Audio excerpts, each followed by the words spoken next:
എല്ലാവർക്കും നമസ്കാരം. ഇന്ന് നമ്മൾ പഠിക്കുന്ന ടോപ്പിക്ക് ഫ്ലൂയിഡ്സ് എന്നുള്ള ചാപ്റ്ററാണ്. ഫ്ലൂയിഡ്സ് എന്ന് പറഞ്ഞാൽ the materials which tends to flow, ഒഴുകാനുള്ള പ്രവണത കാണിക്കുന്ന മെറ്റീരിയലുകളെയാണ് ഫ്ലൂയിഡ്സ് എന്ന് പറയുന്നത്. ദ്രാവകങ്ങളും വാതകങ്ങളും ഫ്ലൂയിഡുകളാണ്. അപ്പം fluids are the materials which tends to flow, and liquids and gases are fluids. Surface, ആ വസ്തുവിൻ്റെ സർഫസിന് ലംബമായി അതിലനുഭവപ്പെടുന്ന ആകെ ബലത്തിനെയാണ് ത്രസ്റ്റ് എന്ന് പറയുന്നത്. അപ്പോൾ ലിക്വിഡ് ത്രസ്റ്റ് എന്ന് പറഞ്ഞാൽ ഒരു ലിക്വിഡിൽ മുങ്ങിയിരിക്കുന്ന വസ്തുവിൽ അനുഭവപ്പെടുന്ന ആകെ ബലം, അതിൻ്റെ യൂണിറ്റ് SI യൂണിറ്റ് ന്യൂട്ടൺ ആണ്. അടുത്തത് പ്രഷർ.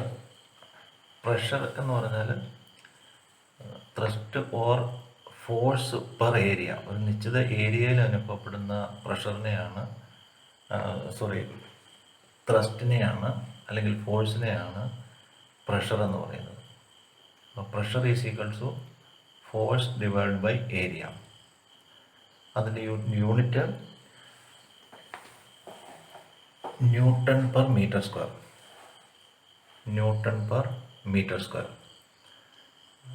അപ്പോൾ ഒരു മീറ്റർ സ്ക്വയർ ഏരിയയിൽ ഒരു ന്യൂട്ടൺ ഫോഴ്സ് അപ്ലൈ ചെയ്യുമ്പോൾ 1 ന്യൂട്ടൺ പെർ മീറ്റർ സ്ക്വയർ. അതിൻ്റെ അബ്സല്യൂട്ട് യൂണിറ്റാണ് പാസ്കൽ. അത് വളരെ ചെറിയൊരു യൂണിറ്റ് ആയതുകൊണ്ട് അതിൻ്റെ ഹയർ യൂണിറ്റാണ്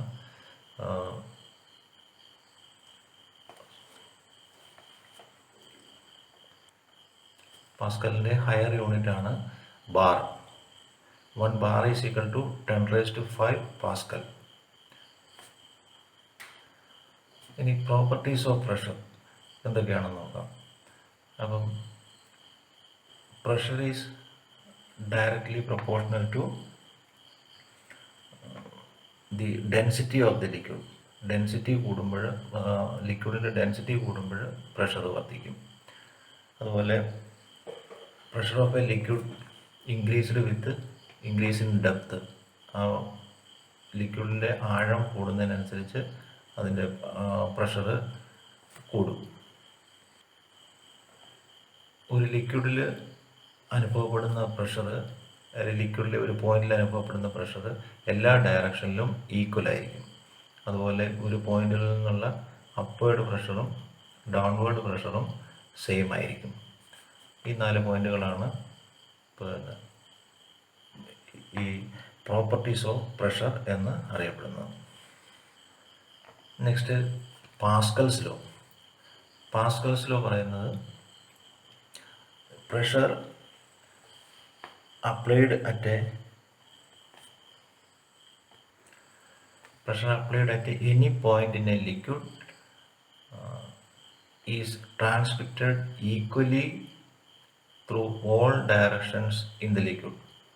ഒരു ലിക്വിഡിൽ, നിശ്ചലാവസ്ഥയിലുള്ള ഒരു ലിക്വിഡിൽ ഒരു ബിന്ദുവിൽ ആക്ട് ചെയ്യപ്പെടുന്ന പ്രഷർ അതിൻ്റെ എല്ലാ ഭാഗത്തേക്കും തുല്യമായി ട്രാൻസ്മിറ്റ് ചെയ്യപ്പെടും. ഇനി ഈ പാസ്കൽസ് ലോയുടെ ആപ്ലിക്കേഷൻസ് എവിടെയൊക്കെയാണെന്ന് നോക്കാം. സാധാരണ വർക്ക് ചെയ്യുന്ന എല്ലാ ഹൈഡ്രോളിക് ഉപകരണങ്ങളും പാസ്കൽസ് ലോയുടെ അടിസ്ഥാനത്തിലാണ് വർക്ക് ചെയ്യുന്നത്. അതായത് ഹൈഡ്രോളിക് പ്രസ്സുകൾ, ബ്രഹ്മ പ്രസ്, അതുപോലെ ഹൈഡ്രോളിക് ബ്രേക്ക്, ഇവയൊക്കെ പാസ്കൽസ് ലോയുടെ അടിസ്ഥാനത്തിലാണ് വർക്ക് ചെയ്യുന്നത്. ഒരു ഹൈഡ്രോളിക് പ്രസ്സിൽ അല്ലെങ്കിൽ ഒരു ഹൈഡ്രോളിക് ഡിവൈസിൽ പ്രധാനമായിട്ട് 2 ഭാഗങ്ങളാണുള്ളത്. ഒന്നൊരു സ്മോൾ സിലിണ്ടർ, അതാണ് പ്ലഞ്ചർ എന്ന് പറയുന്നത്, സ്മോൾ സിലിണ്ടർ ആൻഡ് പിസ്റ്റൺ. മറ്റൊന്ന് ബിഗർ സിലിണ്ടർ ആൻഡ് പിസ്റ്റൺ, അതിന് റാം എന്ന് പറയും. അപ്പോൾ ഈ പ്ലഞ്ചറിലെയും റാമിൻ്റെയും ക്രോസ് സെക്ഷണൽ ഏരിയ വ്യത്യസ്തമായിരിക്കും. പ്ലഞ്ചർ ചെറുതും റാം വലുതുമായിരിക്കും. ഈ അതിൻ്റെ ക്രോസ് സെക്ഷണൽ ഏരിയ അല്ലെങ്കിൽ വണ്ണം കൂടിയതും പ്ലഞ്ചറിൻ്റെ വണ്ണം കുറഞ്ഞതും റാമിൻ്റെ വണ്ണം അല്ലെങ്കിൽ ഡയമീറ്റർ കൂടിയതുമായിരിക്കും. ചെറിയ സിലിണ്ടറിലെ പ്ലഞ്ചറിൽ അനുഭവപ്പെടുന്ന ചെറിയ ഫോഴ്സ് ഒരു ആ ലിക്വിഡിൽ അനുഭവപ്പെടുന്ന ഫോഴ്സ് ഒരു ട്യൂബ് വഴി ആ ലിക്വിഡ് വലിയ സിലിണ്ടറിലുള്ള റാമുമായിട്ട് കണക്ട് ചെയ്തിരിക്കുകയാണ്. അപ്പോഴവിടെ അത് റാമിൻ്റെ ഏരിയ എത്ര ഇരട്ടി വലുപ്പമുണ്ടോ അത്രയും മടങ്ങ് കൂടുതൽ ബലം റാമിൽ അനുഭവപ്പെടും. അപ്പോൾ പ്ലഞ്ചറിൽ ചെറിയ ഫോഴ്സ് കൊടുക്കുമ്പോൾ റാമിൽ നമുക്ക് ഉയർന്ന ബലം അല്ലെങ്കിൽ ഔട്ട്പുട്ട് അവിടെ ലഭിക്കും. ഈ തത്വം ഉപയോഗിച്ചാണ് നമുക്ക് ഹൈഡ്രോളിക് പ്രസ്സുകളൊക്കെ വർക്ക് ചെയ്യുന്നത്. അതിൻ്റെ ഫോർമുല എങ്ങനെയാണ്? Force on plunger divided by plunger area is equal to weight on ram divided by ram area, റാമിൻ്റെ ക്രോസ് സെക്ഷണൽ ഏരിയ. അപ്പോൾ അതിൽ നിന്ന് നമുക്ക് റാമിൻ്റെയും പ്ലഞ്ചറിൻ്റെയും ഏരിയയും റാമിൽ കൊടുക്കേണ്ട ഫോഴ്സും എത്രമാത്രം വെയിറ്റ് ഉയർത്താൻ സാധിക്കും എന്നുള്ളത് അറിയുകയാണെങ്കിൽ അതിൽ നിന്ന് ഒരു വൺ ഓൺ ടൈം നമുക്ക് ഫൈൻഡ് ഔട്ട് ചെയ്യാൻ സാധിക്കും. ഈ തത്വം ഉപയോഗിച്ചാണ് സാധാരണ ഹൈഡ്രോളിക് പ്രസ്സുകൾ, ഹൈഡ്രോളിക് ജാക്കിൽ നമ്മൾ ചെറിയ പ്രഷർ ഉപയോഗിച്ച് വലിയ ലോഡ് ഉയർത്താൻ സാധിക്കുന്നതൊക്കെ ഈ പ്രിൻസിപ്പിൾ ഉപയോഗിച്ചാണ്. ഇനി നമുക്ക് ഒരു ലിക്വിഡിൽ വസ്തുക്കൾ ഫ്ലോട്ട് ചെയ്യുമ്പോൾ അല്ലെങ്കിൽ ആ ലിക്വിഡിലേക്ക് ഒരു വസ്തു ഇടുമ്പോൾ അതിൻ്റെ ഭാരത്തിന് എന്തൊക്കെയാണ് സംഭവിക്കുന്നതെന്ന് നോക്കാം. അപ്പോൾ ഫ്ലോട്ടിങ്ങിൽ ഒരു വസ്തു ലിക്വിഡിലേക്ക് നമ്മൾ ഇമേഴ്സ് ചെയ്യുമ്പോൾ അതിൽ താഴേക്ക് അതിൻ്റെ വെയിറ്റ് ആക്ട് ചെയ്യുന്നു. അതിനെതിരെ ലിക്വിഡ് ഒരു പ്രതിപ്രവർത്തനം, ഓപ്പോസിറ്റ് ഫോഴ്സ് കൊടുക്കുന്നു. അതിനെയാണ് നമ്മൾ ബൗൺസ് എന്ന് പറയുന്നത്. അല്ലെങ്കിൽ ഗ്രാവിറ്റേഷണൽ ഫോഴ്സിൻ്റെ കേന്ദ്രബിന്ദു, സെൻറ്റർ ഓഫ് ഗ്രാവിറ്റിക്ക് നേരെ ഓപ്പോസിറ്റ് ആയിരിക്കും സെൻറ്റർ ഓഫ് ബൗൺസ് ആക്ട് ചെയ്യുക, അല്ലെങ്കിൽ അപ്വേർഡ് ത്രസ്റ്റിൻ്റെ ആകത്തുക, റിസൾട്ടൻ്റ് ആക്ട് ചെയ്യുന്നത് സെൻറ്റർ ഓഫ് ഗ്രാവിറ്റിയുടെ ഓപ്പോസിറ്റ് ഡയറക്ഷനിലായിരിക്കും. അപ്പോൾ ഈ സെൻറ്റർ ഓഫ് ഗ്രാവിറ്റിക്ക് എതിരെ ലിക്വിഡ് ത്രസ്റ്റ് കൊടുക്കുന്ന അപ്വേർഡ് ത്രസ്റ്റിനെയാണ് സെൻറ്റർ ഓഫ് ബൗൺസ് എന്ന് പറയുന്നത്. ഇനി ലോസ് ഓഫ്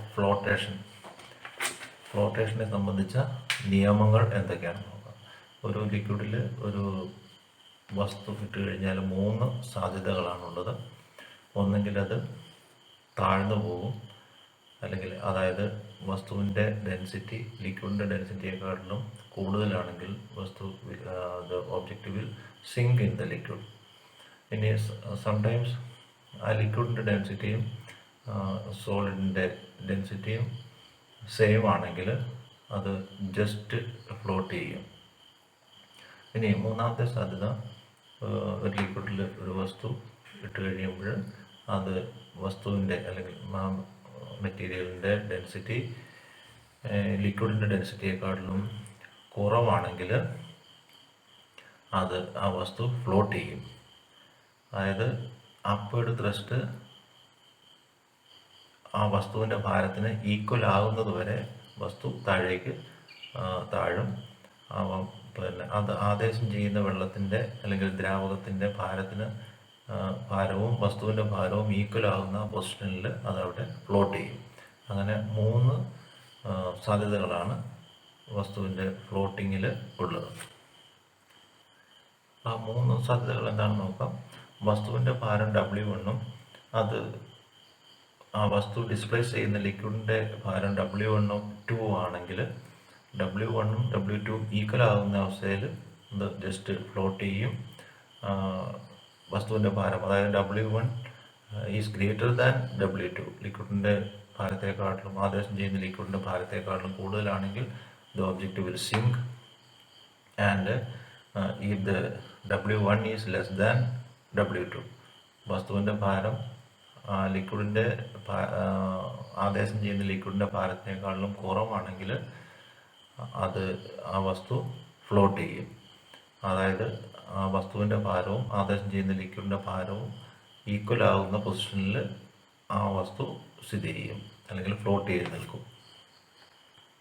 അപ്പോൾ നമ്മുടെ ദൈനംദിന ജീവിതത്തിൽ ഫ്ലോട്ടേഷനെ സംബന്ധിച്ച് ധാരാളം ഉദാഹരണങ്ങൾ കാണാം. ഏത് വസ്തുക്കളാണെങ്കിലും ബോട്ട് അല്ലെങ്കിൽ കപ്പൽ ഒക്കെ സ്റ്റീൽ കൊണ്ട് നിർമ്മിച്ച വലിയ ഭാരം കൂടിയ കപ്പൽ വെള്ളത്തിൽ പൊങ്ങി നിൽക്കുന്നത് അതിൻ്റെ വോളിയം, ടോട്ടൽ വോളിയം അല്ലെങ്കിൽ ആ ഷിപ്പ് ആദേശം ചെയ്യുന്ന വെള്ളം, ജലം, അതിൻ്റെ ഭാരം കൂടുതലായിരിക്കും. ഷിപ്പിൻ്റെ ഉള്ളു കൊള്ളയായതുകൊണ്ട് വലിയ അളവ് വെള്ളത്തിനെ അത് ഡിസ്പ്ലേസ് ചെയ്യും. ആ ഡിസ്പ്ലേസ് ചെയ്യുന്ന വെള്ളത്തിൻ്റെ ഭാരം ഷിപ്പിൻ്റെ ഭാരവുമായിട്ട് കമ്പയർ ചെയ്യുമ്പോൾ ആദേശം ചെയ്യുന്ന വെള്ളത്തിൻ്റെ ഭാരമായിരിക്കും കൂടുതൽ. അപ്പം ആ പൊസിഷനിൽ ഷിപ്പ് ഫ്ലോട്ട് ചെയ്യും. അതുപോലെ ഫ്ലോട്ടിംഗ് ലെവൽ എന്ന് പറയുന്നത് ഷിപ്പിൻ്റെ ഫ്ലോട്ടിംഗ് ലെവൽ ആ ഷിപ്പിൻ്റെ ടോട്ടൽ വെയ്റ്റിനെ ആശ്രയിച്ചിരിക്കും. ലോഡ് കൂടുന്തോറും ചെറിയ തോതിൽ മുകളിലേക്കും താഴേക്കും ഉയർച്ച താഴ്ചകൾ ഉണ്ടാവും. അതുപോലെ ഐസ് വെള്ളത്തിൽ താഴ്ന്നു പോകാത്തത് അല്ലെങ്കിൽ വെള്ളത്തിൽ ഫ്ലോട്ട് ചെയ്യാൻ കാരണം ഐസിൻ്റെ ഡെൻസിറ്റി അല്ലെങ്കിൽ വെള്ളം തണുത്ത ഐസാകുമ്പോൾ അതിൻ്റെ വ്യാപ്തം അല്പം കൂടുകയാണ് ചെയ്തത്. അതുകൊണ്ട് ഐസിൻ്റെ ഡെൻസിറ്റി വെള്ളത്തിനേക്കാൾ കൂടുതലാണ്. ഐസ് വെള്ളത്തിൽ പൊന്തി നിൽക്കുന്നു. അപ്പോൾ വെള്ളത്തിൻ്റെ ഡെൻസിറ്റി 4 ഡിഗ്രി സെൻറ്റിഗ്രേഡിൽ 1 gram per cc ആണെങ്കിൽ ഐസിൻ്റെ ഡെൻസിറ്റി 0.92 gram per cc ആണ്. അതായത് ഡെൻസിറ്റി വെള്ളത്തിനേക്കാളിലും കുറവാണ്. അപ്പോൾ അത് വെച്ച് നമ്മൾ കാൽക്കുലേറ്റ് ചെയ്ത് കഴിഞ്ഞാൽ ആ വെള്ളത്തിൻ്റെ വ്യാപ്തം വർദ്ധിക്കുകയാണ് ചെയ്യുന്നത് ഐസാകുമ്പോൾ. അതുകൊണ്ട് തന്നെ ചെറിയ ഭാഗം ഐസ് വെള്ളത്തിന് മുകളിൽ ഉയർന്നു നിൽക്കും. അതായത് വെള്ളത്തിൻ്റെ ഡെൻസിറ്റി 1 മറ്റേ 0.92 ആണ് ഐസിൻ്റെ ആകുമ്പോൾ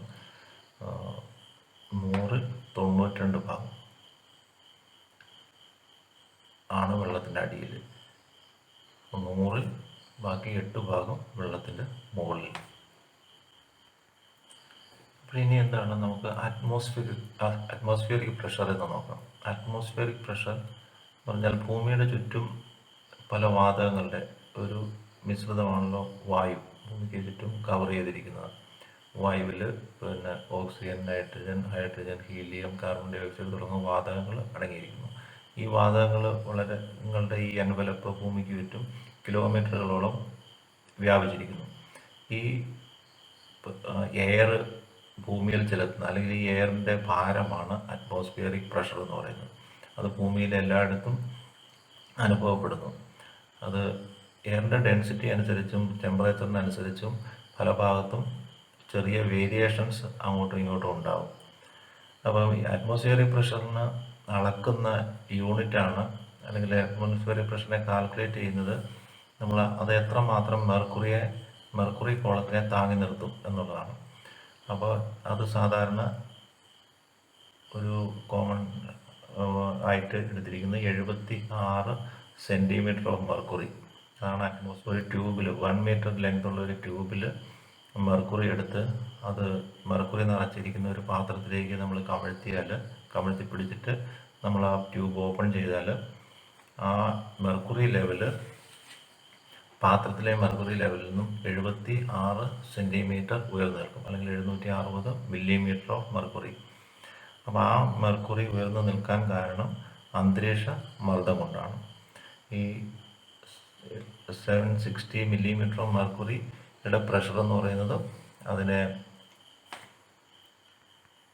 അതിനെ മെർക്കുറിയുടെ ഡെൻസിറ്റി കൊണ്ട് ഗുണിച്ചാൽ 76 × 13.6 അത് കിലോഗ്രാമിലേക്ക് മാറ്റിയാൽ 1.034 kg/cm² ആണ് അറ്റ്മോസ്ഫിയറിക് പ്രഷർ. അല്ലെങ്കിൽ അതിനെ ബാറിലേക്ക് കൺവേർട്ട് ചെയ്താൽ Nm/cm²ലേക്ക് കൺവേർട്ട് ചെയ്താൽ 1.013 Nm/cm², അല്ലെങ്കിൽ ന്യൂട്ടൺ പെർ സെൻറ്റിമീറ്റർ സ്ക്വയർ ആണ് ഒരു ബാർ എന്ന് പറയുന്നത്. അപ്പോൾ 1.013 ബാർ അറ്റ്മോസ്ഫിയറിക് പ്രഷർ. ഈ അന്തരീക്ഷ മർദ്ദം ഉയരത്തിലേക്ക് പോകും തോറും അന്തരീക്ഷ മർദ്ദം കുറഞ്ഞുകൊണ്ടിരിക്കും. അതാണ് ഉയർന്ന സ്ഥലങ്ങളിൽ പർവ്വതങ്ങളുടെ മുകളിലോ അല്ലെങ്കിൽ പിന്നെ എവറസ്റ്റിലൊക്കെ പോകുമ്പോൾ അവിടെ എയറിൻ്റെ ഡെൻസിറ്റി കുറവാണ്, അതുപോലെ തന്നെ അന്തരീക്ഷ മർദ്ദവും കുറവാണ്. ഓരോ 11 മീറ്റർ ഉയരത്തിലേക്ക് അന്തരീക്ഷത്തിലൂടെ മുകളിലേക്ക് പോകുമ്പോഴും 1.3 മില്ലി ബാർ പ്രഷർ കുറഞ്ഞുകൊണ്ടേയിരിക്കും. ഇനി നമുക്ക് ഗേജ് പ്രഷർ എന്താണ്, അബ്സല്യൂട്ട് പ്രഷർ എന്താണ്, അറ്റ്മോസ്ഫിയറിക് പ്രഷറിനെ കുറിച്ച് നമ്മൾ പറഞ്ഞു. അപ്പം ഒരു കണ്ടെയ്നറിലോ ഒരു ട്യൂബിലോ ഒരു വെസലിലോ ഉള്ളിൽ നിറച്ചിരിക്കുന്ന വാതകത്തിൻ്റെയോ ദ്രാവകത്തിൻ്റെയോ പ്രഷറിനെയാണ് ഗേജ് പ്രഷർ എന്ന് പറയുന്നത്. അപ്പോൾ ഒരു സിലിണ്ടറിൻ്റെ ഉള്ളിൽ വാതകം ഉന്നത മർദ്ദത്തിൽ നിറച്ചിട്ടുണ്ടെങ്കിൽ അതിൻ്റെ പ്രഷർ നമ്മൾ പ്രഷർ ഗേജിൽ റീഡ് ചെയ്യുമ്പോൾ ആ റീഡ് ചെയ്യുന്ന പ്രഷറാണ് ഗേജ് പ്രഷർ. അറ്റ്മോസ്ഫിയറിക് പ്രഷർ എന്ന് പറയുന്നത് അന്തരീക്ഷത്തിൻ്റെ അല്ലെങ്കിൽ അന്തരീക്ഷ മർദ്ദം. ഈ അബ്സല്യൂട്ട് പ്രഷർ എന്ന് പറഞ്ഞാൽ ഈ ഗേജ് പ്രഷറും അന്തരീക്ഷ മർദ്ദവും ചേർന്നതാണ്. രണ്ടിൻ്റെയും കൂടെ ആകെത്തുകയാണ് അബ്സല്യൂട്ട് പ്രഷർ എന്ന് പറയുന്നത്. നമ്മൾ ഗേജ് പ്രഷറിൽ അന്തരീക്ഷ മർദ്ദം ഉൾപ്പെടുന്നില്ല. ഒരു വെസലിനുള്ളിൽ അന്തരീക്ഷ മർദ്ദത്തിന് സമമായ പ്രഷറാണെങ്കിൽ നമ്മൾ ഗേജിൽ 0 കാണിക്കുക. അപ്പോൾ ആ വെസലിനുള്ളിൽ അല്ലെങ്കിൽ സിലിണ്ടറിനുള്ളിൽ അന്തരീക്ഷ മർദ്ദത്തിനേക്കാളും എത്ര ഉയർന്ന മർദ്ദം ആ സിലിണ്ടറിനുള്ളിലുണ്ട് എന്നുള്ളതാണ് നമ്മൾ പ്രഷർ ഗേജിൽ കാണിക്കുക. അപ്പോൾ പലതരം ആ ഗേജ് പ്രഷറിൻ്റെ കൂട്ടത്തിൽ നമ്മൾ അന്തരീക്ഷ മർദ്ദം കൂടെ കൂട്ടിയതാണ് അബ്സല്യൂട്ട് പ്രഷർ എന്ന് പറയുന്നത്. Absolute pressure is equal to atmospheric pressure plus gauge pressure. ഇനി നമ്മൾ പ്രഷർ അളക്കുന്നതിനുള്ള വിവിധ ഉപകരണങ്ങളെ പറ്റി നമുക്ക് പഠിക്കാം. അതായത് 2 തരത്തിലുള്ള ഉപകരണം. ബാരോമീറ്റർ അന്തരീക്ഷ മർദ്ദം അളക്കാൻ ഉപയോഗിക്കുന്നു. മാനോമീറ്റേഴ്സ് 2 തരമുണ്ട്. അത് യൂട്യൂബ് മാനോമീറ്ററുകളും അതുപോലെ മെക്കാനിക്കൽ പ്രഷർ ഗേജുകളും. ഈ യൂട്യൂബ് മാനോമീറ്റർ എന്ന് പറഞ്ഞാൽ അതൊരു യു ഷേപ്പ്ഡ് ട്യൂബായിരിക്കും. അതിനുള്ളിൽ മെർക്കുറി നിറച്ചിരിക്കും. ചിത്രത്തിൽ കാണുന്നത് പോലെ അതിൻ്റെ ഒരു എൻഡ് പ്രഷർ വെസലുമായിട്ട് കണക്ട് ചെയ്തിരിക്കും, മറ്റേ എൻഡ് ഓപ്പൺ ആയിരിക്കും.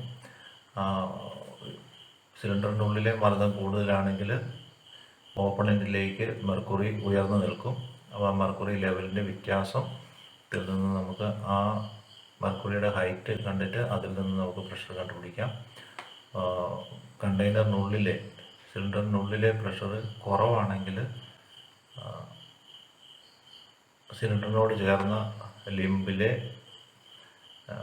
ഈ മെർക്കുറിയുടെ ലെവൽ ഉയർന്നു നിൽക്കും, ഉള്ളിലേക്ക് വലിക്കും.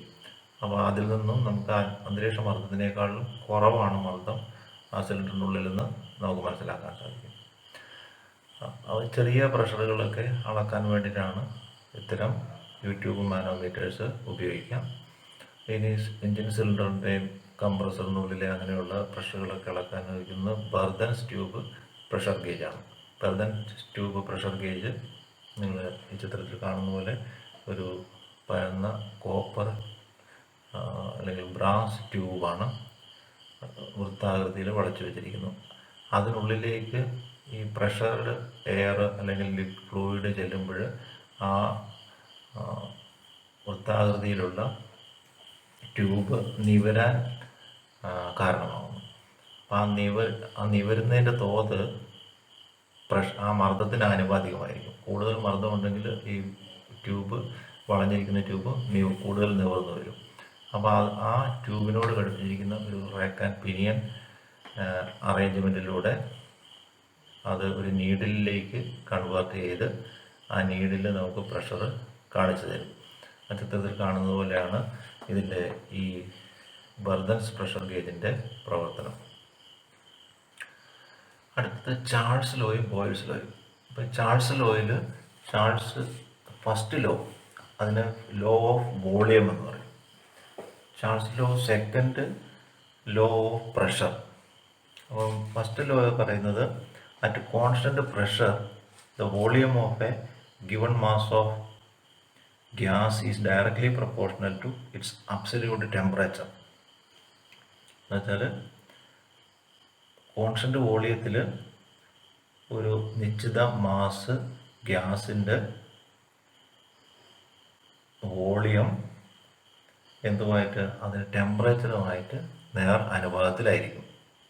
ഇനി സെക്കൻഡ് ലോ പറയുന്നത് അറ്റ് കോൺസ്റ്റൻറ്റ് വോളിയം, അതിന് വോളിയം ഒരേപോലെയാണെങ്കിൽ അല്ലെങ്കിൽ കോൺസ്റ്റൻറ്റ് ആയിട്ട് നിലനിൽക്കുകയാണെങ്കിൽ pressure of a given mass of gas is directly proportional to its absolute temperature.